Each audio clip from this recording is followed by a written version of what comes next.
The word Apocrypha originates from the Greek word apokryphos, which means hidden, referencing its selective state in different renditions of books.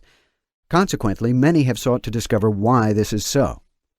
For many, this relates to a sense of the forbidden, which has swirled around these books, even though the Apocrypha was included in the Old Testament of the ancient historic churches. After a time, my son Methuselah took a wife for his son Lamech. She became pregnant by him, and brought forth a child, the flesh of which was as white as snow, and red as a rose. And seeing also the host of Judas in the plain ready to fight, they fled, everyone, into the land of strangers.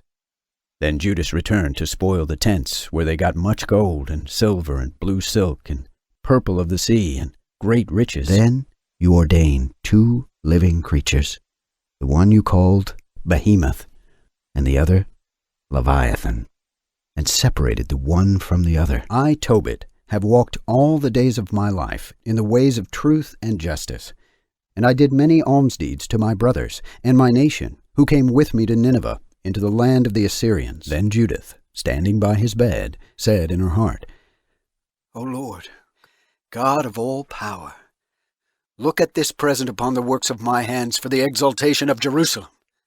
For now is the time to help your inheritance, and to execute your enterprises to the destruction of the enemies which are risen against us. When the ungodly perished, she delivered the righteous man, who fled from the fire which fell down upon the 5 cities, of whose wickedness even to this day the wasteland that smokes is a testimony, and plants bearing fruit that never come to ripeness, and a standing pillar of salt is a monument of an unbelieving soul. Then stood up Elias the prophet as fire, and his word burned like a lamp.